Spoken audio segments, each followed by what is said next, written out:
This way po, Mr. Yang. Itinuro ni Jana ang daan sa naging bisita ng kanilang CEO na lumabas mula sa opisina. Hindi na pupoknat ang ngiti niya nang tumalikod ito at umalis. Nang makalayo ito, doon lang siya seryosong napahinga. Naglakad siya pabalik sa departamento, diretso sa lamesa kung saan nagtipon-tipon ang mga kasama at naghihintay sa kanya. Formal niyang inukupahan ng silya. Anong latest? Aligagang usisa ng kaibigan na si Patricia sa kanya. Ano bang napag-usapan nila? Bad news ba? Magkasunod na tanong din ni Will. Parehong mahina ang boses ng dalawang kaibigan, habang ang ibang kasama nakapaikot sa kanya. Sabay-sabay din silang napalingon nang may pumasok sa kanilang departamento. Agad na pinaandar ng mga ito ang civil chair palapit sa mga sari-sariling mesa. Kunwaring abala sa mga ginagawa. Hoy, Jana!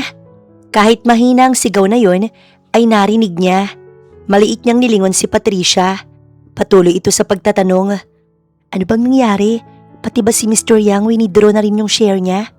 Seryoso siyang tumango. Sabay-sabay muling pinaandar palapit sa kanya ng mga kasama sa trabaho ang mga upuan nang lumabas sa opisina nila ang auditor. Ibig sabihin, bankrupt na talaga ang kumpanya? Tanong ni Will. Tinignan ni Jana ang mga ito na dismayado at nag-aalala ang naging reaksyon. Sa ngayon, wala pa namang sinasabi si Sir. Huwag mo na kayo mag-isip ng kung ano-ano. Akma pa muling magsasalita si Patricia nang tumunog ang intercom sa ibabaw ng lamesa ni Jana. Agad na tinakpan ng kamay ni Will ang bibig ni Patricia nang akma ito muling magsasalita. Abang na abang ang mga ito sa sasabihin ng CEO sa linyang naroon. Pumunta ka sa office ko ngayon, Secretary Jana. Yes, sir. Tumayo si Jana. Nagpaalam sa mga kasama bago naglakad patungo sa opisina ng boss niya. Sandali siyang kumatok sa pinto bago iyon binuksan. Nang pumasok, nasulyapan niya ang vase na binato ng CEO na si Jonathan. Formal pa rin siyang pumasok sa loob at huminto sa tapat ng table nito. Sir? Call everyone to gather in the lobby immediately. I will be making an important announcement regarding the company situation. Kahit may pag-aalala, tumango si Jana. Opo, sir. Nang lumabas ng office, kinuha niya ang cellphone. Pinagmasdan niya roon ang litrato ng anak na babae bago ang paligid ng opisina. Kung tuluyang magsara ang Parma, siguradong mawawalan sila ng trabaho. Kaliwat kanan ng bulungan ng mga empleyado sa labi ng magtipon. Natahimik lang ang mga ito nang makita ang parating na CEO. Nang huminto si Jonathan, bumaha ang katahimikan. Sir, nandito na po lahat ng mga empleyado. Pagbibigay alam ni Jana. I have called you all here to announce that all shareholders have pulled out and the company is being sold. Rinig ang pagkalungkot ng lahat. Nagpatuloy naman sa anunsyo ang CEO. This will be your last working day at the company. Your final pay will be processed and released within the month. Lakas loob na tinaas ni Patricia ang kamay sa karamihan para magtanong. Sir, hindi po ba pwedeng i-consider ng bagong CEO na i-retain na lang kami sa trabaho? The new Chief Executive Officer will decide if you'll be staying on with the company. Naipasa na sa kanyang lahat ng employee records. And it's up to him whether he'll let all of you stay or not. Si Will naman ang alangan na nagtaas ng kamay. May pag-asa po bang kunin niya kami lahat, sir? Seryosong tiningnan ni Jonathan si Will bago itinapon ang tingin sa mga empleyado. Well, if the employees perform well, this pharmaceutical company will surely keep them. But for everyone's information, the new owner and the CEO is strict, sets high standards, and expects quality work from everyone. Pasok tayo dun. Kumpiyansang bulong ni Will kay Patricia. That's all. Thank you for all your hard work. As a reminder, on your last day of work, please ensure all tasks are completed and hand over any company property to HR. Yun lang at dire-diretsong umalis ang CEO. Kanya-kanya naman ang bulungan ng mga problemadong empleyado. Pagmamalasin ka nga naman.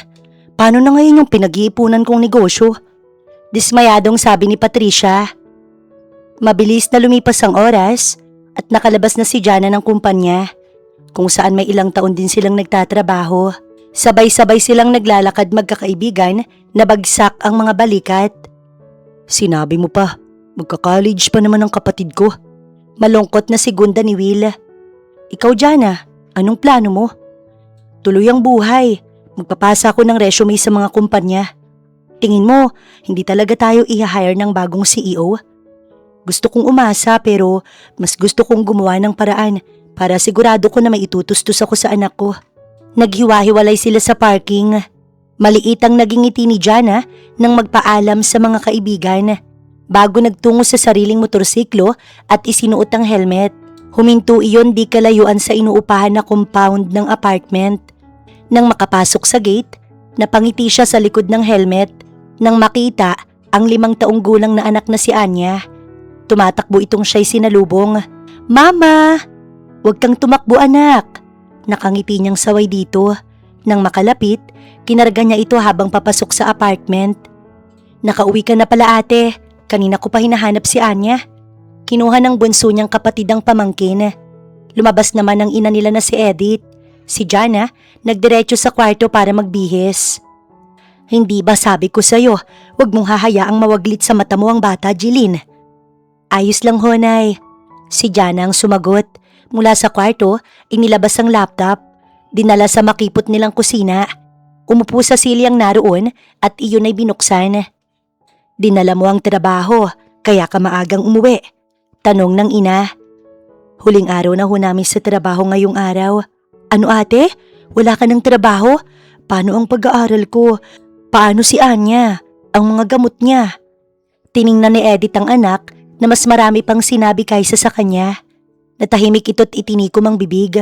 Nanatili namang seryoso si Jana habang hindi inaalis ang pagkatutok sa mga mata sa laptop. Ano bang nangyari, anak? Tumaas ho ang expenses at bumaba ang income ng Parmanay. Ganun ba? Ibig sabihin, lahat kayo mawawalan ng trabaho. Ibinigay naman ho ni Sir Jonathan ang papel namin sa magiging bagong may-ari ng kumpanya.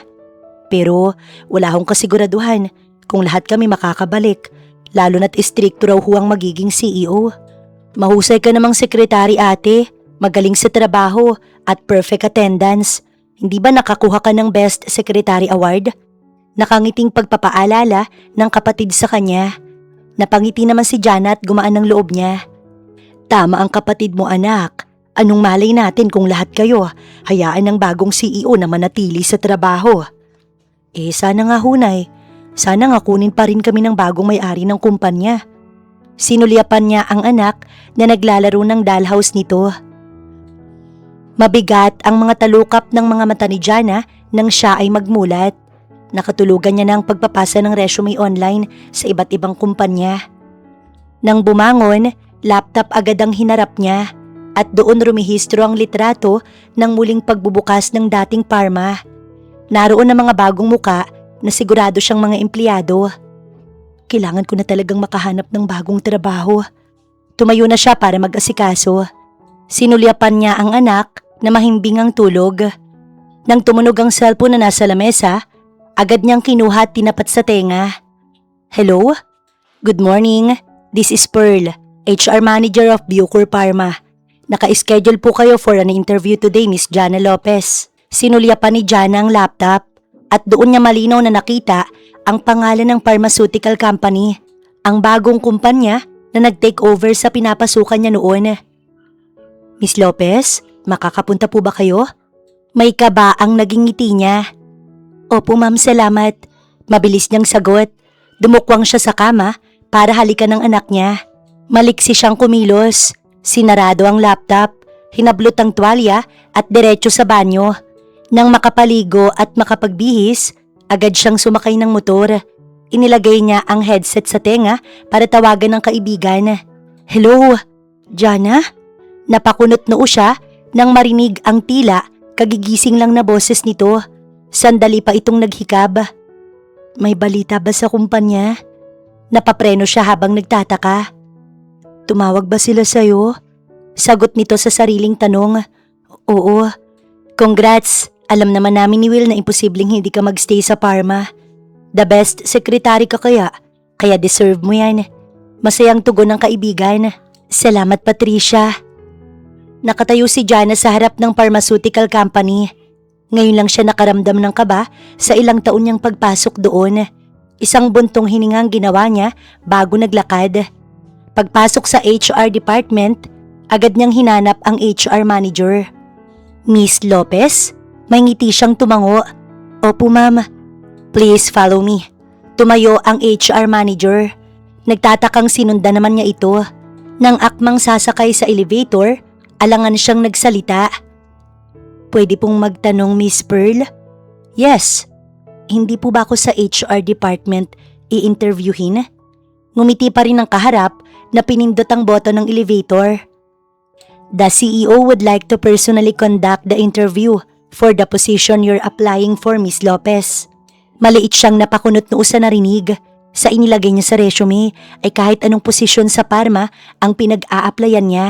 At sa nabanggit ng dating boss na istrikto ang magiging bagong CEO, hindi na niya hinangad na makapagtrabaho muli bilang sekretarya. Natauhan lang si Jana nang tumunog ang elevator. Naunang lumabas ang HR manager na sinundan naman niya. Huminto ito sa tapat ng dating opisina ng boss. You may come in, Miss Lopez. Salamat po. Nang iwan siya nito, inihanda niya ang sarili. Isang beses kumatok bago inikot ang siradora. May ngiti siya nang pumasok sa loob. Naabutan niyang nakatalikod at nakaupong CEO sa swivel chair. Good morning, sir. I'm Jana Lopez.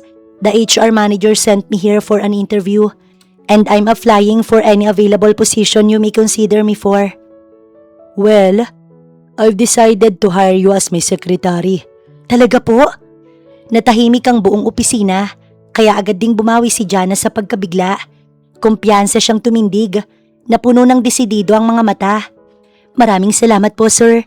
Gagawin ko po ang lahat para magampanan ng mabuti ang pagiging sekretary niyo. Kahit hindi nakikita ng CEO, yumuko pa siya para magpasalamat. No need to thank me yet. Hindi pa nag-uumpisa ang trabaho mo. Let's wait until you've done something for me.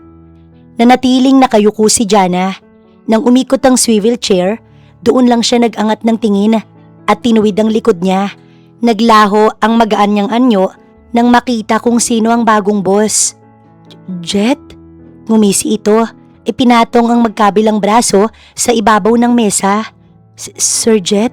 Pagtatama nito. Anong? Hindi pa niya natatapos ang sasabihin nang makitang mas lumawak ng ngiti nito.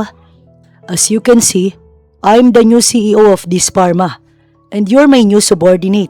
I bet I'm only the hottest boss you'll ever serve. Kaya ganyan ang naging reaksyon mo. Komportableng sumandal ito sa kinauupuan na may nakakalokong ngiti sa labi. Hindi. Oh yes. Putol nito sa kanyang naibulalas. Tumayo si Jet. Kinuha ang isang pirasong papel mula sa mesa at itinaas. Naglakad palapit sa kanya. Napangiti ito nang siya'y mapaatras. I have your endless contract as my secretary right here. Sinulya pa ni Jana ang dokumento bago binalikan ng tingin ng CEO na tila nasisiyahan sa sinasabi.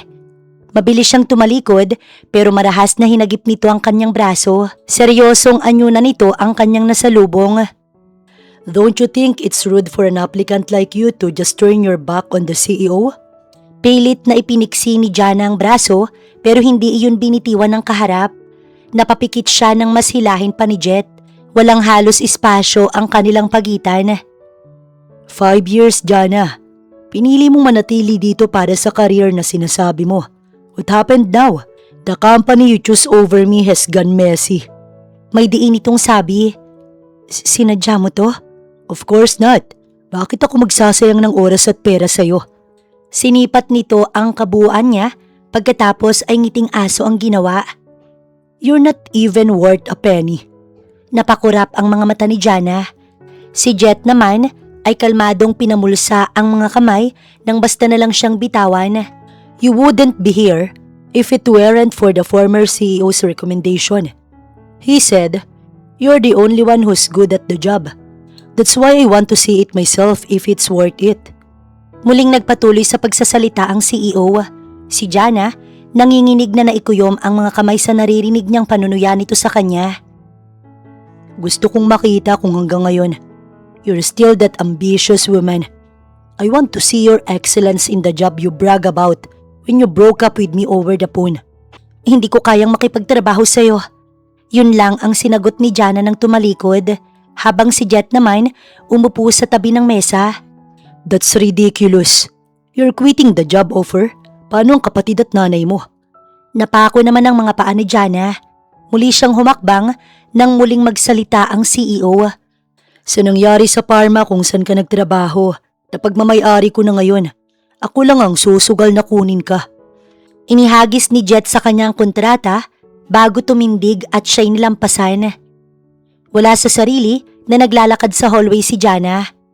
Hawak niya ang kontrata na pinag-iisipan niyang pirmahan. Oo, ito ang sagot sa trabaho na kanyang hinahanap. Pero malaki ang kanyang pag-aalinlangan. At tama si Jet. Alam niyang mahihirapan siyang maghanap ng trabaho sa naging kinahinatnan ng dating Parma. Nawala lang doon ang isip niya nang tumunog ang hawak na cellphone. Agad niya iyong sinagot. Jeline? Ate, si Anya. Anong nangyari? Nag-aalala niya agad na putol nang mag-iba ng baling. Sinumpong na naman siya, pero huwag kang mag-alala. Maayos na ang anak mo. Nakauwi na kami galing sa klinik. Nangihina si Jana nang maglakad papunta sa barandilya. Napainom mo na ba siya ng gamot? Oo ate, yung gamot pala ni Anya, pang 1 linggo na lang. Ako nang bahala Jeline, basta bantayan mo si Anya. Oo ate, siya nga palang sabi ni nanay, may interview ka sa trabaho ngayon? Sinulya pa ni Jana ang hawak na kontrata. Oo, at makakabalik na ako sa Parma. Mabuti naman ate, malaking tulong yan kay Anya. May sigurado tayong pangtustos sa gamot niya. Tama ka. Nang magpaalam ang kapatid, ibinaba niya ang cellphone. Pilit niyang itinuwid ang likod nang magsimulang maglakad. Pipiliin niya ang trabaho para sa anak at pamilya. At kung ang ibig sabihin nun ay harapin ang kanyang nakaraan, ay gagawin niya. Diretso niyang tinungo ang opisina ng CEO. Formal ang anyo ng maglakad sa loob. Mayabang ang ngiti ni Jet na nakapatong ang magkabilang siko sa swivel chair. Pinanood niya ang paglapit ng dating nobya. Alam kong babalik ka. Who would turn down being my secretary? Ipinatong ni Jana sa mesa ang pirmadong kontrata. Sinulyapan niya iyon bago binalikan ng tingin ng bagong boss. Tinatanggap ko po ang trabaho bilang sekretary ninyo. Katulad ng sinabi ninyo, gusto niyong makita kung anong dahilan kung bakit ito ang pinili ko. Doon nawala ang yabang ni Jet. Matamis naman siyang ngumiti. Looking forward to working with you, sir. Tumalikod na si Jana nang magsalita ang bagong CEO. Your work starts now. And you know what makes the day for a busy CEO, right? Naglagay siya ng plastic ng ngiti sa labi bago muling humarap dito. Right away, sir. Nagtungo sa pantry si Jana. Si Jet naman, inis na hinarap ang trabaho sa mesa. Nothing changed. She's still that strong woman I know. Nang maramdaman ng bumalik ang sekretarya, kunwaring nakatuon ang buong atensyon niya sa dokumento. Here's your black coffee, sir. Maingat na ipinatong ni Jana ang dala sa mesa. Tiningala siya ng CEO bago kinuha ang tasa. Sandali iyong inamoy habang ang mga mata ay nasa kanya pa rin. Hindi mo naman siguro to nilagyan ng lason. Ngumiti si Jana nang sinimsim ni Jet ang kape. Kung may plano man po kung tapusin kayo ngayong araw, mas gusto kong gawin yon sa mga kamay ko. Naibuga ng CEO ang nasa bibig. Agad siyang tinapunan ng matalim na tingin. Enjoy your coffee, sir. Peki siyang umiti bago tumalikod at lumabas ng opisina. Nang makalabas si Jana, tinungo niya ang restroom. Nakayukong huminto sa harap ng salamin. Nailapat niya ang mga kamay sa ibabaw ng lababo. Doon lang tumulo ang mga luhang kanina pa niya pigil-pigil. 5 taon. Yun ang lumipas na panahon at hindi niya sukat akalain na magiging maliit ang mundo para sa kanila ng lalaking minahal, si Jet. Sariwa pa sa alaala niya noong alukin siya nitong magtungo sa ibang bansa para doon magsama at magtrabaho.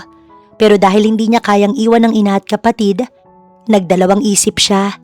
Idagdag pa ang kagustuhan na pagbutihin ang napiling trabaho. Matapos matyagang hintayin siya nito sa airport, ay ginawa niya ang pinakamabigat na desisyon sa kanyang buhay. Yun ay pagpili niya sa pamilya na naghiwalay sa kanila sa isa't isa. Isang linggo matapos makalipad si Jet sa ibang bansa, nalaman niyang nagdadalang tao siya. Iyon ang naging inspirasyon niya para mas lalong magpursige. Nagtrabaho siya at piniling wag nang sabihin kay Jet ang tungkol sa anak nila na noon na hindi na rin siya kinontak. Nang tingnan ng refleksyon sa salamin, pinunasan ni Jana ang mga luha. Kahit ngayon na nagkita na muli sila ng dating nobyo, wala siyang balak sabihin dito ang tungkol kay Anya. Lalo na't alam niya ang galit na idinulot ng ginawa niya kay Jet.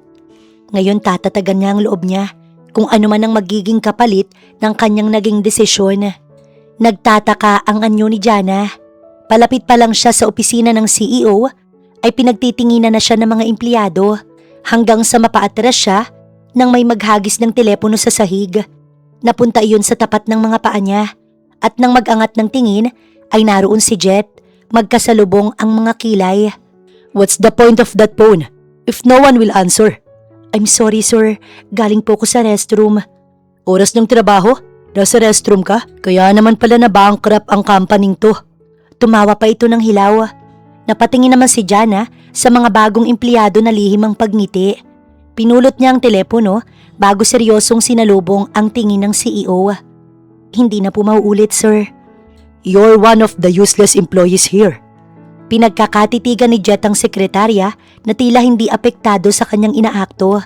Lihim ang pagbuntong hininga niya ng tumalikod. "In my office now." Sinundan naman ni Jana ang CEO. Nang humarap ito, sandali siyang pinagmasdan.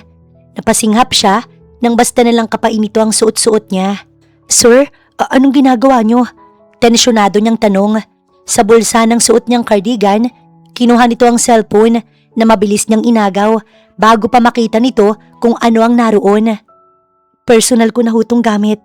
Hawak ng dalawang kamay niya ang cellphone nang itago sa likod. Seryosong napatitig sa kanya si Jet. "It was just a phone, Secretary Jana." "Sabihin niyo na lang kung anong kailangan niyo." "Fine." Inabot sa kanya nito ang sariling cellphone.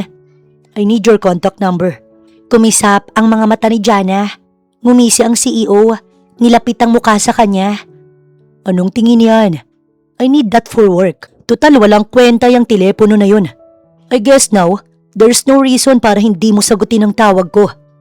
Tinanggap ni Jana ang inabot nito. Sandaling inilagay ang numero doon.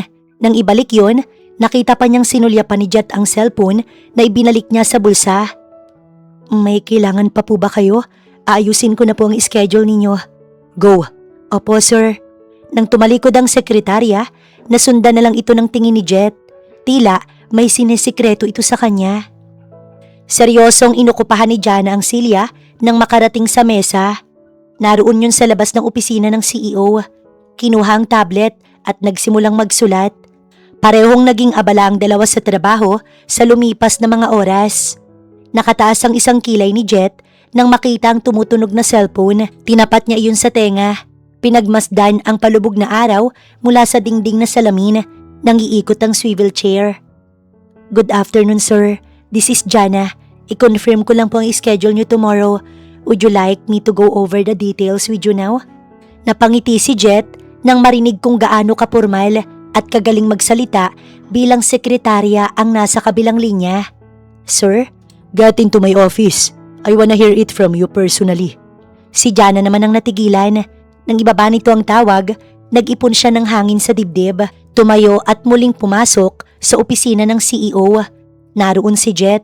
Seryosong pinanonood siya. Pormal siyang tumayo sa harap ng mesa nito. Itinuon niya ang tingin sa hawak na tablet para basahin ang schedule nitong naroon. "Sir, eto po ang schedule niyo for tomorrow. You have an early meeting at 9 a.m. at St. Joseph Medical Hospital for Pharma Partnership. 10 a.m. clinical trial at Miriam Hospital. 12 p.m. lunch meeting with the investors at Green Garden." Umiti siya ng maliit dito nang mag-angat ng tingin bago muling ipinagpatuloy ang pagsasalita niya. "And in the afternoon po, 1:30 p.m., imimit niyo po ang mga department heads for quick intro and priorities. 3 p.m., review po ng company's current pipeline and projects. By 4:30 p.m., imimit niyo rin po ang finance for budget and resource overview. And lastly, 5:30 p.m., wrap up po and next step for planning. Naredy ko na po ang mga reports and documents na kailangan. Let me know if there's anything you need before tomorrow. Perfect. Tumaas ang magkabilang kilay ni Jana sa naging sagot ng CEO. Sir? Habang pinagmamasdan ni Jet ang sekretarya, tila gusto niyang bawiin ang sinabi kanina. Kung paano ito magsalita sa harapan niya ay formal at walang halong alinlangan. Magaan din ang pagpapaalam nito sa kanya ng magiging abalang araw bukas. Ang ibig kong sabihin, those 5 years really made you a perfect secretary. Thank you, sir. I'll take that as a compliment. Sagot ni Jana. Ibinaba niya ang hawak na tablet. Maikli namang tumawa ng hilaw ang CEO. Ganito ka rin bang magtrabaho kay Jonathan? Yes, sir. Hindi ko naman pinipili kung kanino ko lang gagampanan ng maayos ang trabaho ko. That's good to hear. Sinulyapan ni Jet ang suot na rilo. Tumindig at sinalubong ang mga mata niya. Nakatitig ito sa kanya nang kunin ng isang folder at sadyang hinulog ang mga laman nun. Ngumiti pa ito at pumamulsa. Please clean my office before you leave. Tumango pa rin si Jana sa CEO ng may ngiti. Nang maglakad at lumampas ito ay doon lang siya napahinga. Matyaga niyang pinulot ang mga yon at maayos nang ibinalik sa mesa.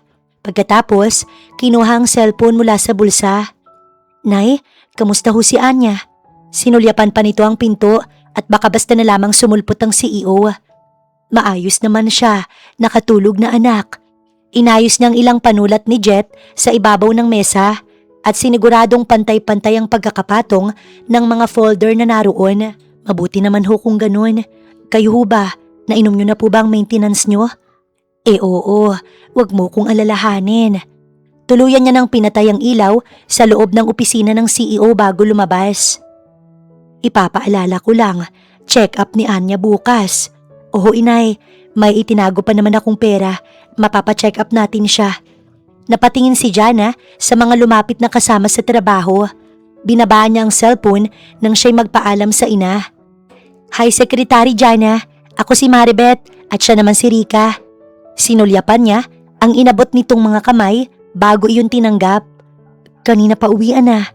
Saad niya sa mga ito. Oo, hinintay ka talaga namin. Ani Rika, kinuha niya ang bag sa mesa at saka sinakbit. Ako? Bakit naman? Yayayain ka sana naming magbar. Alam mo na, banding tayo bilang bagong magkakatrabaho. Wika naman ni Maribeth. Oo nga naman, alam namin magiging busy ka sa trabaho bilang sekretary ni Sir Jet. May pagkamasungit pa naman siya. Salamat pero pasensya na kayo Wala akong hilig sa mga ganyang bagay At saka, huwag kayong mag-alala. Sanay naman ako sa trabaho ko. Mapagtitiisan ko naman kahit magaspang ang ugali ng CEO natin. Ngumiti siya nang magpaalam sa mga ito. Diretso si Jana sa motorsiklo nang makalabas. Mula naman sa kotseng nakahinto, tinanaw ni Jet ang sekretarya. Napangiti siya nang makitang sumakay ito sa motor at nang umandar ang sinasakyan, agad niya itong sinundan. Hindi nagbago ang pagkakakilala niya sa dating nobya. Nanatili itong simple, hindi nito hilig ang magpakasaya at laging inuuna ang pamilya. Napakunot noo si Jana habang nagmamaneho. Ang kaninang bumubuntot na itim na mamahaling sasakyan ay kasabay niya na ngayon sa daan. Ano bang problema niya? Inis niyang tanong sa sarili. Ginigit-git pa siya nito, kaya siya ilang beses bumusina. Wisit niyang itinaas ang salamin ng helmet nang dikitan pa ng kotse. Bumukas ang bintana sa tapat ng driver seat. Nag-arko ang mga kilay niya nang makita sa loob ang nagmamanehong si Jet. Maliit itong kumaway at ngumiti. Napapreno siya nang wala sa oras at pinanood ang nangingintab nitong sasakyan na lumampas. Pati ba naman dito sa labas ng trabaho? Inis niyang pinadyakan ng motor at ipinagpatuloy ang pagmamaneho. Mabilis siyang lumiko sa ibang kalsada. Sa pagsilip ni Jet sa rearview mirror ay wala nang sekretarya. Hindi pa siya nasiyahan at saka nilingon ito. Where is she? Nahampas niya ang manibela nang parang bula itong mawala. Nang ibalik ang tingin sa kalsada, bumalik ang alaala niya sa airport kung saan naghintay siya para kay Jana. Gusto niyang mangarap noon kasama ito. Kaya nang alukin ng ina na nasa Australia ng masteral sa pag-aaral na alam niyang magbubunga ng magandang trabaho para sa kinabukasan, walang atubili niyang tinanggap. At gusto niya sana makasama noon ang nobya pero hindi siya nito sinipot. Tumawag lang sa kanya para marinig ang hindi niya akalaing magiging sagot nito. Mapait na napangiti si Jet nang maalala ang masakit na alaalang yun. Akala niya sa 5 taon, makakalimot siya. Pero binalik lang ang sakit na yun nang magbigay ng rekomendasyon ng mga empleyado ang kaibigan na si Jonathan sa kanya. At nang makita si Jana na natanggal sa trabaho, nabuhay ang yabang niya para pagmalakihan ito. Anak, maghapunan ka na. Pagkababa ng bag ni Jana na kauuwi lang, ay nagdiretso siya sa kwarto ng anak niya. Naroon si Anya, tulog, katabi ang tiyahin na si Jeline. Anong sabi ng doktor, Nay? Sa kusina siya nagtungo kung saan kasalukuyang naghahain ng hapunan ng kanyang ina. Ang sabi ng doktor, kailangan nating bantayan ang pag-inom niya ng gamot. Ganoon na rin ang madalas niyang pag-seizure. Ang totoo hindi niya ramdam ang pagod, mas nangingibabaw ang pag-aalala sa kanya sa pagsumpong-sumpong ng sakit ng anak niya. Lalo't malayo siya lagi sa tabi nito. Palabas ng elevator ang nagmamadaling si Jana ng mag-umaga. Aligaga niyang sinulyapan ng suot na rilo. 1 minuto na lang bago ang 9:00, wala pa rin ang CEO sa kumpanya. Nang maglakad sa malawak na lobby, kinuha niya ang cellphone para tawagan ang boss niya. Good morning, sir. I-remind ko lang po ang meeting ninyo ngayong 9 a.m. I know, Secretary Jana. Nasaan po kayo? Why don't you turn around? Nasa tenga pa rin ni Jana ang cellphone nang magpalinga-linga hanggang sa matanaw niya ang nakatindig na CEO sa di kalayuan. Hawak din ito ang cellphone habang ang atensyon ay nasa kanya. Papunta na po ako dyan. Ibinaba niyang hawak at naglakad palapit sa boss. Nang makalapit, basta na lang ibinato nito sa kanya ang susi na wala sa loob niyang nasambot. Ikaw ang mag-drive. Dire-diretso itong tumalikod, siya naman ay agad na sumunod. Nang magtungo ito sa passenger seat, wala siyang nagawa kung hindi ang sumakay sa driver seat at magmaneho. Si Jet naman, seryosong nakatingin sa nakasaradong bintana. Sir, excuse me po. Ulitin ko lang ang schedule nyo today. Papunta po tayo ngayon sa St. Joseph Medical Hospital para sa partnership. Imimit natin si Doktora Perez. After that po sa... How many times do you have to repeat that? Napahinto si Jana nang putulin at lingain ng CEO. Para kang sirang plaka. Dugtong nito na naroon sa tono ang bahid ng irita bago muling nagbaling sa bintana. I'm sorry, sir. Gusto ko lang pong ipaalala sa inyo. Kung ano lang ang inuutos ko sa'yo, yun lang ang gagawin mo. When I say shut up, you zip it. And when I say speak, that's when you only talk. Muli siyang pinutol ng seryosong CEO. Well, I'm a secretary, not a robot, sir. Seryosong nilinga muli ni Jet ang sekretary ang formal pa rin ng tono at focus sa pagmamaneho. Stop the car. Naging mabagal ang pagmamaneho ni Jana bago inihinto ang kotse. Ibinaba ng CEO ang bintana sa tapat ng isang coffee drive-thru. Good morning. Can I get dark roast coffee to go, please? Yes, sir. Yun lang po ba? Tanong ng crew nang sulyapan ng sekretary ang katabi niya. Do you want anything to drink? May pagtitimpi si Jana nang lingain ng boss at maliit na umiling. Come on, hindi mo dapat pinapahiya ang boss mo. Kahit seryoso ang anyo nito, alam niyang sinasadya ng CEO na inisin siya. Salamat po, sir, pero ayos lang po ako. Tunog ng cellphone ang nagpatigil sa kanila. Agad na hinubad ni Jana ang seatbelt. Kinuha sa bulsa ang cellphone. Bumaling sa bintana para sagutin ang tawag. Si Jet naman ay bumaling na nasa crew habang may kausap ang sekretarya. Good morning din po, doktora. Opo, makakarating po kami. Baka malate lang po ng kaunti. Paliwanag niya sa medical director ng hospital na makakausap nila sa meeting. Okay, thank you for letting me know. Nang tapusin ng doktora ang tawag, doon lang ibinaba ni Jana ang hawak. Maliit siyang napakunot noo nang manuot sa ilong ang pamilyar na amoy sa loob ng sasakyan. At nang lingunin si Jet, ay may inilagay itong kape sa kanilang pagitan. Napatitig siya rito. Kaswal itong sumimsim ng kape at tuwid lang ang tingin. Napatitig si Jana sa paboritong inumin na binili nito para sa kanya. Pasimpleng sinulyapan ni Jet ang sekretarya na muling nagmaneho. How ungrateful. Bulong ng CEO na narinig naman ng katabi. I bought you your favorite latte, tapos wala ka man lang sasabihin. Hindi siya pinagkaabalahang tignan ni Jana nang sumagot. Pero hindi ko naman sinabi na gawin niyo yun, sir. Still, you should be thankful. Sinabi niyo rin kanina, magsasalita lang ako kapag sinabi ninyo. Sinusunod ko lang po ang rules ninyo, sir. Magsasalita pa sana si Jet nang masulyapan ng seatbelt na hindi suot ng sekretarya. Itabi mo ang kotse. Sir, malilate na po kayo. Just do what I say.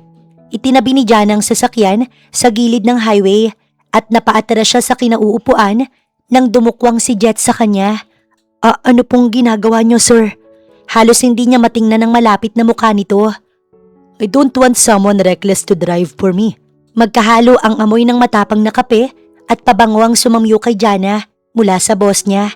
Hindi naaalis ang tingin nito sa kanya nang hilahin ng seatbelt niya at ikabit yun. Ano ba sa tingin mo ang gagawin ko? Tanong pa nito nang sulyapan ng kanyang labi. Hindi niyo naman siguro ko hahalikan, di ba? Lakas loob na tanong niya nang tingnan ito sa mga mata. Paano kung yun nga ang gawin ko? Doon natigilan si Jana. Nagsimulang pumintig ang kanyang puso. Would you mind if my lips taste coffee? Nangiiwas ng sekretarya ang muka. Kumibot ang lalamunan ni Jet. Bumalik siya sa kinauupuan niya. You're good to go now, Miss Secretary. Lihim naman ang pagbawi ni Jana ng paghinga nang hawakan ng manibela. Nang makarating sa hospital, walang kibuan silang nagdiretso sa elevator. Nang bumukas ang pinto nun, halos puno na sa loob. Nilahad ni Jana ang kamay para paunahin ng CEO na seryoso namang naglakad papasok bago lang siya sumunod. Nang magsarado yon at muling bumukas, nadagdagan pa ang mga sakay. Seryosong nilinga ni Jet ang katabing sekretarya bago ang pagkakatayo nila. Napakaliit ng espasyo sa kanilang pagitan at kahit sinisiksik ng iba, ay binabalansi pa rin itong hindi makalapit sa kanyang pwesto. Si Jana na pinatitigas ang suot na takong habang diretso ang tingin sa nakasaradong elevator. Pilit niyang wag tuluyang magitgit ng mga katabi. Hanggang sa mapansin ng CEO ang lalaking nasa tabi ng sekretarya. Napangisi siya nang makitang pasulyap-sulyap ito kay Jana at sadyang idinidikit ang braso rito. Pakiramdam niya, uminit ang tuktok niya nang niluwagan niya ang kurbata. Otomatikong lumalim ang linya sa noo niya. Nang umalog ang elevator ay kumapit ang estranghero sa sekretarya. Walang pasabi, kinabig ni Jet ang bewang ng dating nobya. Inilapit sa kanya. Napasinghap naman si Jana nang mapadpad sa malapad na dibdib ng CEO. Akma siyang kakawala nang hindi siya nito bitawan. Napatingala na lang siya rito. Nang halos magkakasabay lumabas ang mga nasa elevator, marahan siyang binitiwan ni Jet at nagpatiunang lumabas. Siya ay nanatili sa kinatatayuan niya. Nagising lang siya nang makitang magsasarado muli ang pinto ng elevator. Mabilis siyang lumabas. Nang makarating sa hallway, pinanatili niyang pagiging formal. Jet! Natigilan si Jana sa paglalakad nang makitang magyakap ang CEO at isang doktora. Nice to see you again, Doktora Isa Lopez. Napakunot noo siya nang marinig ang pangalan na iyon mula sa boss ng makalapit. Bukod sa pagiging medical director, ay pamilyar ang pangalan at mukha ng doktora sa kanya. Shall we go inside? Maganda ang ngiti ni Isa nang magtanong. Nang pumasok ang dalawa sa opisina, sumunod na rin siya. Nasulyapan niya ang bulletin board na naroon sa dingding ng makaupo at nang makita kung saan nag-aral ang medical doctor, nakumpirma niya ang nasa isip. Kaya ito pamilyar ay dahil sa iisang eskwelahan sila nung kolehiyo nagtapos. Napunta lang ang atensyon ni Jana sa CEO at doktora nang marinig ang mahinang pagtawa ng mga ito. Magaan ang pag-uusap ng dalawa habang siya nanatiling formal sa pagkakaupo niya. Nahagip pa ng mga mata niya ang kamay ng mga ito sa sandaling naghawak. Seryosong tumaas ang tingin niya kina Jet at Isa. Kitang-kita naman na parehong malayo nang narating ng dati niyang mga kaeskwela. At wala siyang maramdamang inggit doon. Ang totoo, simple lang naman ang pangarap niya. Hindi ang pinakamahusay na sekretarya. Gusto niyang maalagaan ang anak niya, mailaan ang lahat ng oras para rito. Pero hindi sapat ang ipon niya para tuluyang makasama si Anya. Hanggang sa mapatingin sa kanya si Isa. Hi, Miss Secretary. I commend you. You really look serious about your job. Thank you, Doktora. Ngumiti lang si Jana ng maliit hanggang sa mapakunot noo si Isa nang pagmasdan siya ng husto. Wait, you look familiar. We're from the same university, right? Opo, Doktora. Right, why didn't you tell me? Bumaling ito kay Jet na nagkibit balikat lang na tumindig. Si Jana ay tumayo na rin, kasunod ang medical director. Nagyakap ang dalawa. I'm looking forward to the partnership. Likewise, Jet, magiging malaking opportunity ito para sa hospital at makakatugon tayo sa mga nangangailangang pasyente. Thank you, we're going. Paalam ni Jet. Pinagbuksan naman ito ng sekretarya ng pinto. Nang makapagpasalamat sa medical director, sumunod na ring lumabas si Jana. Sa pagpreno ng CEO at pagharap ay tinamaan siya nito. Mabilis siyang hinawakan ito sa magkabilang braso. Nagdugtong ang kanilang tingin hanggang sa kusa niyang ilayo ang sarili. Bakit ka kasi nasa likod ko? You can walk beside me. Tumalikod na si Jet. Si Jana, maliit ang pagsabay sa boss. What's my next schedule? Sa Miriam Hospital po, sir. Diretso ang CEO sa sasakyan at sumunod na siya. Muli siyang nagmaneho. Hanggang sa maipit sila sa traffic. Inihinto ni Jana ang kotse. Si Jet, sinulyapan ng sekretarya na kinuha ang tablet. Lumipat ang tingin niya sa kape na hindi man lang nito nagalaw. Inumin mo na ang kape mo bago pa tuluyang lumamig. Ayos lang po ako, sir. Salamat. Natigilan si Jana nang basta agawin ng CEO ang tablet sa kanya at ilagay sa kamay niya ang kape. Teka sip, huwag kang masyadong seryoso. Hindi rin naman po ako pwedeng maging kampante at magpetics lang, sir. Napangiti si Jet. You really wouldn't call for best secretary for nothing. Sagot ng boss. But this coffee wouldn't be a big deal. Dugtong nito nang tingnan ng hawak niyang kape bago siya muling hinawakan sa mga kamay. Ramdam ni Jana ang kaba sa pagdidikit ng mga kamay nila ni Jet hanggang sa sabay silang mapalingon nang may bumangga sa likod ng kotse na sinasakyan nila. Otomatikong natapon ng kape sa kanya. Are you okay? Mabilis na pinunasan ni Jet ang kamay niyang napaso. Ayos lang, sir. Pilit na hinawi niya ang kamay nito nang mahigpit na pigilan ng CEO. Naghinang ang mga mata nila. You're not okay, Jana. Stop pretending. Kinuha nito ang hawak niyang kape. Ibinalik sa pwesto at muli siyang pinunasan. Let's change seat. Ako na lang ang magmamaneho. Natigilan sila pareho nang may sunod-sunod na kumatok sa bintana sa tapat ni Jana. Naroon ang galit na lalaki. Hoy, bumaba nga kayo dyan. Binuksan ni Jana ang pinto. Agad na sumunod si Jet sa sekretarya.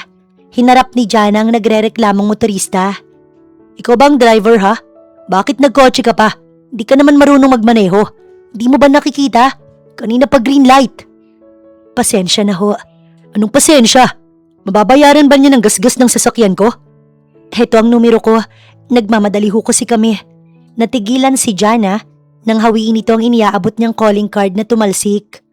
Hindi ubra sa akin yung ganyang modus. Ngayon ka na magbayad.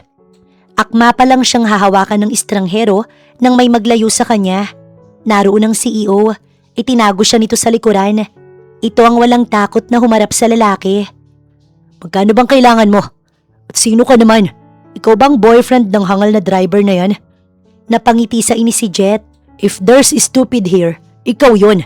Ikaw ang bumangga sa likuran namin. Kaya nagkagasgas ang sasakyan mo. Anong sabi mo? Bago pa mahawakan si Jet ng lalaki, ay nasuntok niya na ito. Nag-aalala naman si Jana na pilit pinapatigil ang dalawa. Sir Jet, tama na. Nang makita na susuntukin ng boss, hinila niya sa damit ang estranghero palayo. Malakas naman siya nitong itinulak, dahilan para humampas ang ulo niya sa side mirror bago na paupo. Jana! Mabilis na tumayo si Jet bago lakas na itinulak ang lalaki na agad na hinawakan ng mga taong umawat. Come here. Nilapitan niya ang sekretarya na hawak ang ulo. Are you okay? Pilit tumango si Jana. Inalalayan siya ng CEO na tumayo. Sandali pang sinuot ang sandalyas na nahubad sa paa niya. Ikaw, ayos ka lang ba? Napatitig si Jana sa sugat sa sulok ng labi ni Jet. Marahan niyang itinaas ang kamay at saka ayun hinaplos. Napatitig ito sa kanya at hinawakan ng kamay niyang naroon. I'm fine. Dadalhin kita sa hospital para matignan ka nila. Bumaba ang kamay nito sa palad niya. Hinawakan iyon ng mahigpit. Dumating ang mga pulis at hinatid sila sa malapit na hospital. Tinanaw na lang ni Jet si Jana nang ipasok sa CT scan room. Sir, tingin po dito. Doon niya lang napagtanto na naroon ang nurse para gamutin siya habang hindi inaalis ang tingin niya sa sekretarya. Matapos ang CT scan, dinala sa isang ward si Jana. Akmang aalis na ang nurse nang tanungin niya, "Kamusta yung kasama ko? Si Sir po ba na gwapo at nakasuot ng suit?" Alangan siyang tumango. "Nasa labas po, may kausap na pulis." "Sige, salamat." Nang umalis ito, ibinaba niya ang mga paa sa sahig. Nang tumunog ang kanyang cellphone. "Ate, Jeline, ate, nasa hospital kami ngayon. Sinugod namin si Anya." Rinig niya ang nerbiyos sa boses ng kapatid. Nababahala siyang kumilos para puntahan ang anak niya. Alam niyang sa mismong hospital kung nasaan siya ngayon isinugod ang anak niya. "Papunta na ako, Jeline." Mabilis ang paglalakad niya. Alerto ang pagtingin niya sa mahabang pasilyo. Nang matanaw si Jet, agad siyang nagkubli. Hinawi ni Jet ang kurtina ng ward. Nagtaka siya nang wala doon ang sekretarya. "Excuse me, nurse, nasa na yung babaeng kasama ko kanina? Yung dinala po ba sa CT scan room?" "Yes, siya nga." "Iniwan ko po siya rito kanina, sir. Hinahanap niya nga rin po kayo eh." Mas lalong nagkaroon ng gitla ang kanyang noo. Nang lumabas ng hallway at tinanaw niya ang punot dulo, nagmamadali siyang lumabas ng hospital. "Pumasok na kayo." Pinauna ni Jana ang ina't kapatid na sumakay. Siya naman, buhat ang anak na iniabot sa loob. Mabilis siyang sumunod, naupo sa tabi ng driver. "Manong, umalis na po tayo." Si Jet naman ay tanaw-tanaw ang taxi kung saan ang nagmamadaling sumakay na si Jana. Bata ba ang kasama niya? Puno ng pagtataka niyang tanong sa sarili. Hindi niya magawang kumilos sa kinatatayuan niya. Nang makauwi sa apartment, ay inihiga ni Jana ang anak niya. Matapos isugod ito, pinayagan naman sila ng doktor na makauwi. "Ate, bakit ba nagmamadali ka?" Puna ng kapatid, ibinaba nito ang bag, laman ng gamit ni Anya. "Oo nga, kakaibang pagkakaaligaga mo, para kang may tinataguan." Segunda ng ina, nakasunod nito. Itinuon niya ang tingin sa anak niya. "Hindi ho kasi ako nakapagpaalam sa boss ko." "Ano nga palang ginagawa mo sa hospital?" Dugtong na tanong ng kanyang ina. Nakatingin sa kanyang ina at kapatid, naghihintay ng isasagot niya. "Sumakit ho yung ulo ko kanina." Ayos ka na ba ngayon, anak?" Maliit na tumango si Jana nang biglang magring ang cellphone at nang makita ang pangalan ng CEO, nagpaalam siya na sagutin ang tawag at lumabas. "Where are you?" Hindi agad niya nagawang sumagot. "Ayos ka na ba?" Malumani na sunod na tanong ng nasa kabilang linya. "Opo sir, papunta na po ako sa Parma." "I canceled all my appointments today para makapagpahinga ka, and I got your CT scan results. You have nothing to worry about." Sa narinig mula kay Jet ay tila alam na alam nitong nakauwi na siya. Natahimik ang kanilang linya. "You can end the call." "Sandali lang sir." Naghihintay naman si Jet nang sasabihin ng sekretarya. "Ikaw, ayos ka lang ba?" "I'm fine. Ayos ako, don't worry." "Sige po, ibababa ko na." Nang maputol ang tawag, napahinga ng malalim si Jet. Hindi mawala sa isip niya ang batang babae na kasama ng sekretarya. Nanatili siyang nag-iisip nang bumalik sa Parma. Dire-diretso siya sa opisina at natigilan nang buksan ang pinto. Umikot ang swivel chair at naroon ang nakangiting si PB. "Hi babe! Oh, what happened to you?" Kumurap ang mga mata niya nang nagmamadaling tumayo ang fiancé palapit sa kanya. Pinagkakatitigan ng labi niyang may sugat. Wala." Maikli niyang sagot. "I miss you babe. Ang sabi mo, maghintay ako sa Australia at babalik ka para sa wedding natin. Do you still remember?" Sandali siya nitong niyakap. Humarap ng may ngiti. "Of course." Hirap na naging sagot niya. Seryoso siyang nagtungo sa swivel chair. Agad namang sumunod ito sa kanya. "I'm thinking, dito na lang kaya natin gawin ang kasal babe." Pinagkatitigan ni Jet ang mapapangasawa at naalala ang araw na napilitan siyang alokin ito ng kasal matapos siyang maipit sa sitwasyon. Binaling niyang atensyon sa mesa. Hindi niya alam ang isasagot dito. Umikot si PB sa likuran ng kanyang upuan. Ipinulupot ang braso sa kanyang leeg. "I can't wait to marry you babe." Nang maghapon, sapu-sapu ni Jet ang noo niya. Kaalis-alis lang ng mapapangasawa at tila naging problemado siya nang maalala ang kasal nilang dalawa. Hanggang sa maalala ang sekretarya. Binuksan niya ang drawer. Kumuha mula roon ang resume nito. Pinaandar niya ang mga mata sa papel. Samantala, sa apartment ni Jana, kandong-kandong niya ang anak niya. Mami, gusto ko po ng ice cream. Gusto mo ng ice cream? Nakangiti niyang ulit. Agad na tumindig si Jeline mula sa pagkakaupo sa sofa. Diyan sa malapit na tindahan, meron ate, ako nang bibili. Sama ako, mami. Ngumiti siya rito't binuhat. Lalabas tayong tatlo. Lumabas sila ng unit at naglakad sa malapit na tindahan. Nang makabili, ay kahawak kamay ni Jana ang anak pabalik. Napahinto siya nang makita ang pamilyar na kotse sa tapat ng kanilang compound. Napalitan ng pagkabahala ang tuwa sa puso ni Jana. Bumaba mula sa sasakyan si Jet. Sa paglingon nito, nagtagpo ang mga mata nila. Lumipat din ang tingin nito sa batang babae na kanyang hawak. Ate, bakit? Untag ng kapatid sa kanya. Kahit kinakabahan, inabot niya ang anak kay Eileen. Nagtatakang tinanggap naman ito. Mauna na kayo sa loob. Bakit? Basta, pumasok na kayo. Mabilis ang tibok ng puso niya nang panoorin ng magtiyahin na pumasok sa compound. Nang mawala ang mga ito sa paningin niya, bumaling siya sa papalapit na si Jet. Nakapaling ang leeg nito sa loob kaya agad siyang nagtanong, Bakit ka nandito? Pilit niyang pinatatag ang boses. Sinalubong ni Jet ang nababasa niyang tensyonadong mga mata ni Jana. Walang lumabas sa bibig niya habang nakatitig sa mga mata ng dating nobya. Ang dami niyang tanong sa isip pero hindi mawaglit ang maamong mukha ng batang babae sa kanya. Maiwan ko na kayo. Pinigilan si Jana sa braso ng CEO kaya siya natigilan. Marahan niya itong hinarap. Sino ang batang yun? Napakisapang mga mata niya. Naaaninag niya ang hindi maipaliwanag na emosyon sa anyo ni Jet. Anak ko siya. Lakas loob niyang sagot. Si Jet naman ang maliit na napakurap. Ramdam ni Jana ang pagluwag ng palad nito na nakahawak sa kanya. May ilang segundo bago nakuhang magsalita ng CEO. Sinong ama? Nanggigilid ang mga luha ni Jana habang nakikita ang mataas na tahip ng dibdib nito. Ako ba?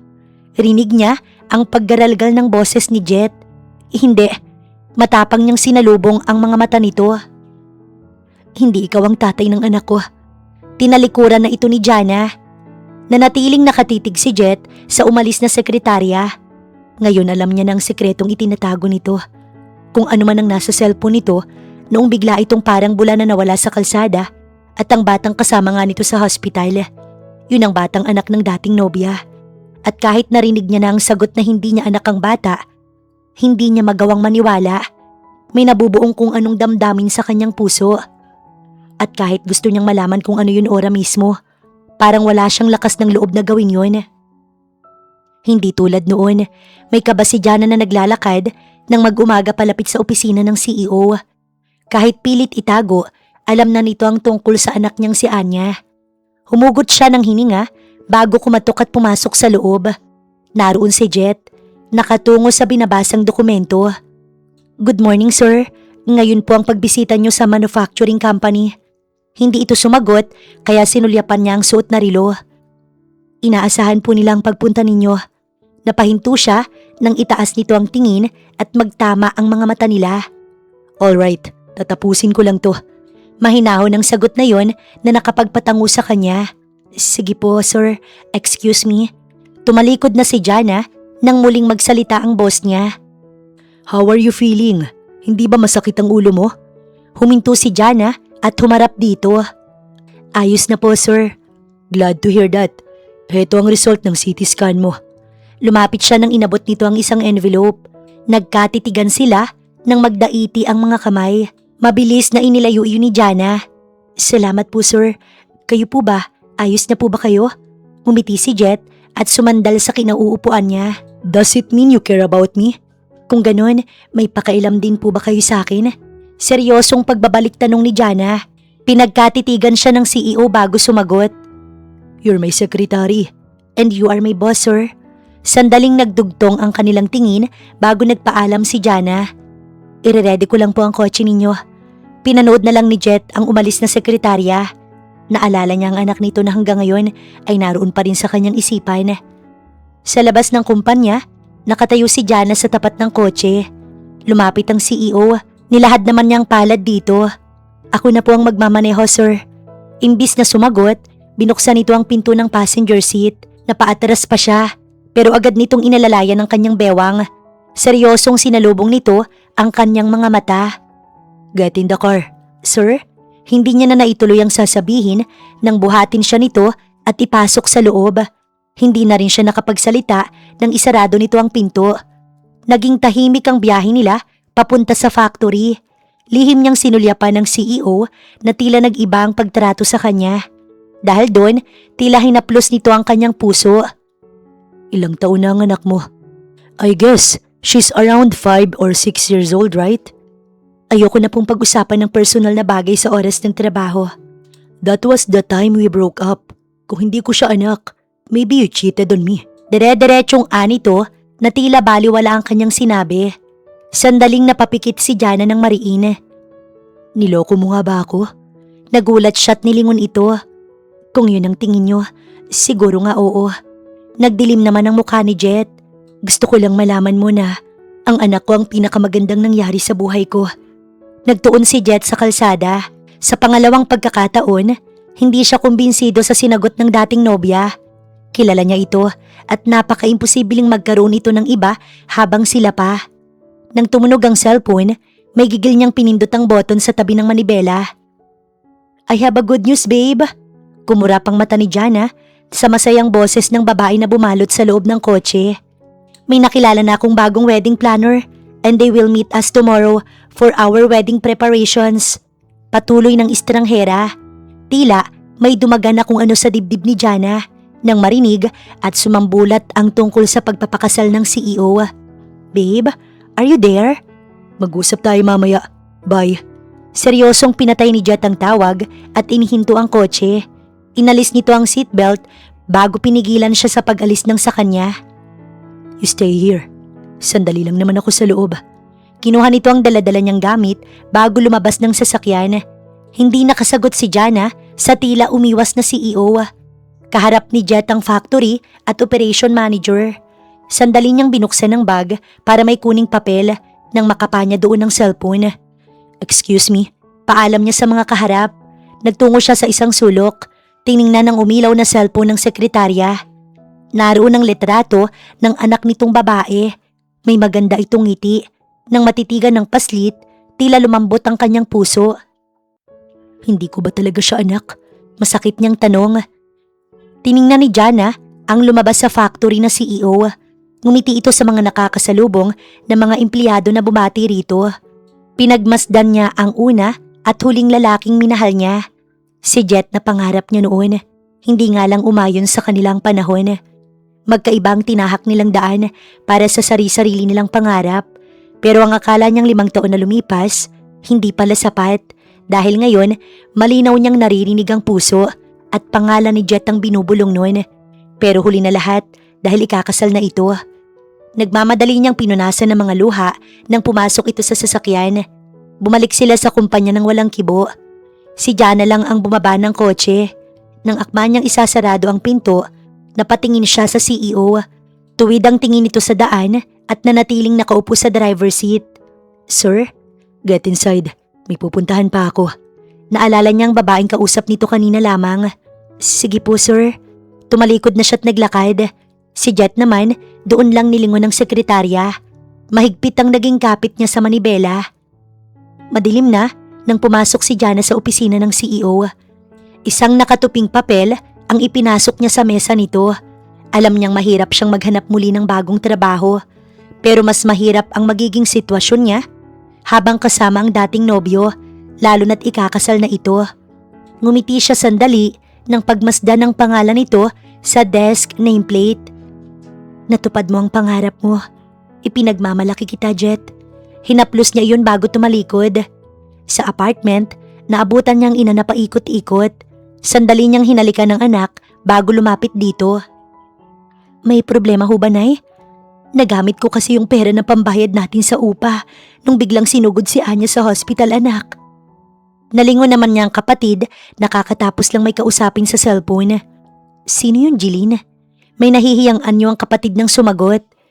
Yung tres sa university, ate. Naniningil ng balanse ko sa tuition.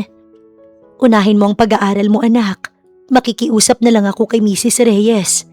Pagtukoy ng ina sa may-ari ng apartment unit. Tama si Nanay Jeline. Ibibigay ko sa iyong kulang para makabayad ka bukas. At yung sa upa naman ay ako na hong bahalang kumausap kay Mrs. Reyes. Pagod na pumasok ng kwarto si Jana. Binagsak ang sarili sa kama at napatitig sa kisame. Naalala niyang iniwang resignation letter. Matamlay niyang kinuhang laptop at saka iyon binuksan. Naghahanap ang mga mata niya ng kumpanya na pwedeng pasahan ng resume. Bukas na bukas din, maghahanap siya ng trabaho. Huminto si Jet sa pinto ng restaurant kung nasaan si PB. Agad na itinaas nito ang kamay sa dulong mesa. Nagtungo naman siya doon. Babe, she's our new wedding planner. I asked her if she can do our wedding ASAP and she said yes. Simula ng fiancé. Sinulyapan niyang magazine sa ibabaw ng mesa bago nilinga si PB na nakakapit sa kanyang braso. Shall we choose? Can we talk? Sure. Tiningnan ni PB ang wedding planner. You can go. Tawagan na lang ulit kita. Yes, ma'am. I'll expect your call tomorrow. Excuse me. Kinuha na nito ang magazine. May ngiti pa rin na tumayo at umalis. Nang makalayo ang wedding planner, ay lumipat ng silya si Jet. Diretso niyang sinalubong ang tingin ni PB. You look serious. Ano ba yun? I'm sorry. For what? I'm calling off the wedding. Doon nawala ang ngiti at aliwalas ng magandang mukha ni PB. May ilang segundo bago ito pilit nang umiti muli. Are you pranking me? No, I'm serious. I can't marry you. Sinabi ko na sa'yo, diba? I'm willing to do anything for you, Jet. I can make you love me. But that's not the love I know. It comes naturally. It comes truly from both ends. Hindi yun basta pinipilit, PB. What do you mean? She's back in my life again at may kailangan akong malaman. And what is that para ipagpalit mo ang kasal natin? Kailangan kong malaman kung ang batang kasama niya ay anak ko. Doon natigilan si PB. Tumayo si Jet at humarap dito. I'm sorry, PB. Please know that this is all my fault. Ako ang problema at hindi sagot ang kasal para maayos to. Tuluyang tumalikod si Jet. Siguradong tanggap nito ang lahat noon pa man. Hindi naman niya tinago ang mapait na alaala mula sa dating nobya. Noon at hanggang ngayon, alam ni PB na pipiliin niyang babaeng tanging minahal. At si Jana yon. Gusto niyang balikan ang parte na iyon ng kanyang buhay. Dahil para sa kanya, walang katumbas na ito ay makasama. Agad niyang tinawagan ng investigador para malaman ang katotohanan. Nang sa ganoon, matahimik na rin ang kanyang kalooban. Sir, may iutos ako. I need to know everything about Jana and her daughter. Opo, sir. Bakit mo kinansel ang kasal ninyo, Jet? Kausap ni Jet mula sa overseas call ang ina. Matapos malaman ang pagkansela niya sa kasal. Parehong nasa Australia ang mga ito. All of us here are expecting that you and PB will back here married. Dugtong ng amang si Rico. I have a question, Dad. Nagkatinginan si Rico at Mariel sa seryosong tono ng anak. Bakit niyo pinakasalan si Mama? Because I love her. Mahal namin ang isa't isa. Mabilis na sagot ng ama. That's exactly my answer, Dad. I can't marry PB. I've only one love woman my whole life. Natahimik ang mga magulang sa kabilang linya. And she's the only one I'm going to marry. Siyang dadalhin ko sa inyo. Yun lang at ibinaba niya na ang tawag. Tinungon niya ang kotse. Mabilis ang pagpapatakbo. Kinuha niya ang cellphone para tawagan ng sekretarya. Pero walang sagot mula rito sa kabilang linya. Nang makarating sa kumpanya, agad na bumaba si Jet. Mataas ang tahip ng kanyang dibdib. Nang makarating sa tapat ng mesa ng sekretarya, wala ito roon.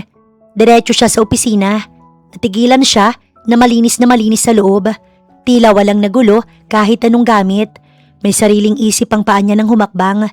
Nang tumapat sa mesa, naroon ang nakatuping papel. Kinuha niya iyon at binuksan.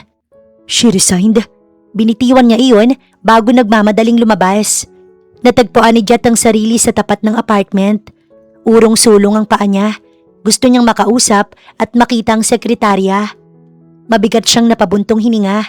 Bumalik sa kotse at napasandal. Tanging maghintay ang magagawa niya. At kung abutin man siya ng magdamag, nakahanda siya. Makita lang si Jana. Madilim na nang makalabas ng isang kumpanya si Jana. Lahat ng klase ng posisyon, pinasahan niya ng resume. Isang tawag ang nagpagising sa pagod niyang isip at katawan. Agad niyang tinapat sa tenga ang cellphone. Ate, pinalayas na kami sa apartment. Rinig niya ang bungad ng naiiyak na kapatid. Hintayin niyo ko dyan, Jeline. Wala siyang sinayang ni sandali. Mabilis na sumakay sa motor tsaka iyon pinaandar. Si Jet naman napalingon sa nakasaradong bintana. Napakunot noo siya nang makita ang kapatid at ina ni Jana. May daladalang mga gamit. Natuon ang mata niya sa batang babae na hawak-hawak ng mga ito. Hinawakan niya ang pinto ng kotse. Akmang bubuksan iyon nang makita ang parating na motor. Tumaob pa iyon patagilid. Hindi ininda ni Jana ang pagkaipit ng paa sa motor, lalo na't naririnig ang malakas na boses ng may-ari ng apartment. Buong lakas niyang inalis ang paa bago hinubad ang helmet. Agad siyang tumayo, nilapitan ng pinagtabuyang pamilya. Nay, ano hong nangyari? Ayaw pumayag ni Mrs. Reyes na hindi tayo makapagbayad ng kahit isang buwan. Dumating ang galit na ginang. Inihagis ang ilang damit sa pwesto ni Anya. Agad niyang kinuha ang anak at niyakap. Hindi niyo kami kailangang palayasin. Aalis kami kung yun ang gusto niyo. Dapat lang at hindi ampunan ng paupahan ko. Kinalampag pa nito ang gate ng isarado at umalis. Si Jana nababahalang hinarap si Anya. Tumirik ang mata nito at nagsimulang manginig ang katawan ng bumagsak. Alerto siyang kumilos. Inilayo ang lahat ng kung anong makakasakit sa bata at ito itinagilid. Maluhaluhang pinanonood ang anak hanggang sa ito ay huminto. Napatingin siya sa pares ng itim na sapatos na huminto sa tapat nila. Sa pagtingala niya, naroon si Jet. May pag-aalalang pinagmamasdan ng bata.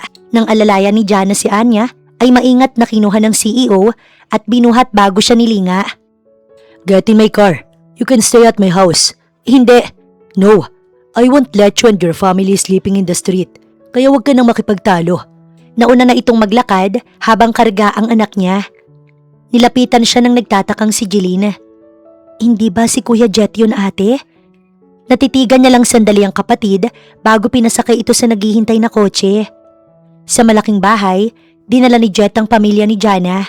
Siya mismo ang nag-akyat sa batang babae sa kwarto. Nang mailapag ito sa kama at matabingan ng kumot, ay seryoso niya itong pinagmasdan. No matter what reasons your mom gives, nakikita't nararamdaman ko ang sagot. Galing ka sa akin, anak. Hinawakan niyang maliit nitong kamay. Nang bumaba, ay naabutan ni Jet ang mag-iina. Tinawag niyang ilang kasambahay. Dalhin niyo sila sa kwarto nila. Tumalima naman ang mga kasambahay. Salamat, sir. Jet na lang ho. Magalang niyang pagtatama sa ina ni Jana. Nang umalis ang ina at kapatid, naiwan si Jana kasama si Jet. Sandali silang nagkatitigan bago siya umiwas. Pasensya ka na. Lilipat din kami kapag nakahanap ako ng ibang matutuluyan. Naglakad siya palabas. Hindi ko kayo pinapaalis. Sinundan siya nito hanggang sa makarating sila sa garden. Hindi tama to. Bakit naman? Sinalubong ni Jana ang mga mata ni Jet. Bakit hindi tama? Inukupahan nito ang espasyo sa kanilang pagitan. Ikakasal ka na. Paano kung sabihin kong hindi tuloy ang kasal? Napakurap ang mga mata ni Jana. Anong sakit ni Anya? Tanong ni Jet nang tila maging kalmado. Nung 3 taon siya unang nag-seizure at doon namin nalaman na epileptic siya. Ang sabi ng doktor, pwede niyang namana pero wala sa pamilya namin ang may ganoong sakit. Ang lolo ko, epileptic siya. Putol ni Jet sa kanya. Natitigan niya ang nagbabadya nitong luha. At isa lang ibig sabihin nun, anak ko si Anya. Patuloy ng dating nobyo, iniwas ni Jana ang nagsisimulang mag-ulap na mga mata. Anak ba natin siya, Jana? Hinawakan siya sa magkabilang braso ni Jet. Mahinahong hinarap. Tila gusto pa ring marinig mula sa kanya ang kumpirmasyon kahit alam na nito ang sagot. Siya ba ang anak na sinesekreto mo sa akin? At nang pagmasdan ni Jana ang kaharap, wala na siyang rason para itago ang katotohanan. Naguunahan ang mga luha niya ng tumango. Oo, anak mo siya. Anak nating dalawa si Anya. Nalaman kong dinadala ko siya pagkatapos mong umalis ng bansa. Hindi ko nasabi sa'yo. Hindi pa siya natatapos sa sasabihin nang halikan siya ni Jet. Natuod siya sa pagkakatayo. Nang magdikit ang labi nila, tila ibinalik ng sandaling yon ang kanilang kahapon. Ang maganda, hindi niya makakalimutan na alaala nilang magkasama. Ipinikit ni Jana ang mga mata. Inawang ang labi para tanggapin ang halik na yon.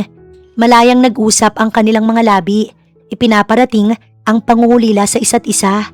Sandaling lumayo si Jet, ang tungkil ng ilong malambing na idinikit sa kanya.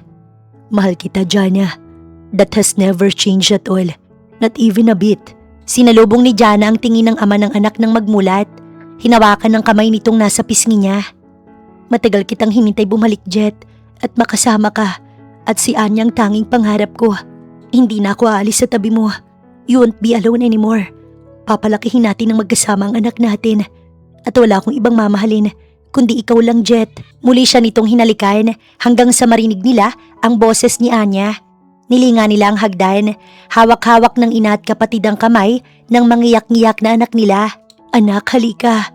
Ipapakilala kita sa daddy mo. Tumakbo ito sa kanya. Inaharap niya yun kay Jet na bumaba sa bata. Hi, Anya. Kayo raw po ang daddy ko?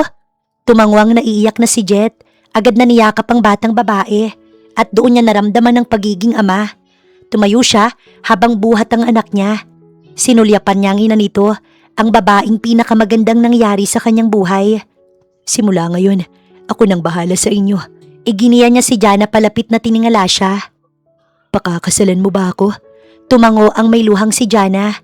Oo, Jet. Niyakap silang mag-ina ni Jet. Maluha-luha naman silang pinanonood ni Jeline at Edith. Makalipas ang ilang linggo, ikinasal sila Jet sa simbahan. Tuluyan na siyang huminto sa pagiging sekretarya at tinupad ang pangarap na alagaan si Anya at ang asawa. Kasama niya rin ang ina at kapatid na masaya sa nabuo niyang pamilya. Sa susunod na buwan, bibisita sila sa Australia para makilala ang pamilya ni Jet. Kung magbabalik tanaw si Jana, alam niyang natupad ang tunay niyang pangarap. Yun ang maging ina, asawa at magkaroon ng masaya at buong pamilya.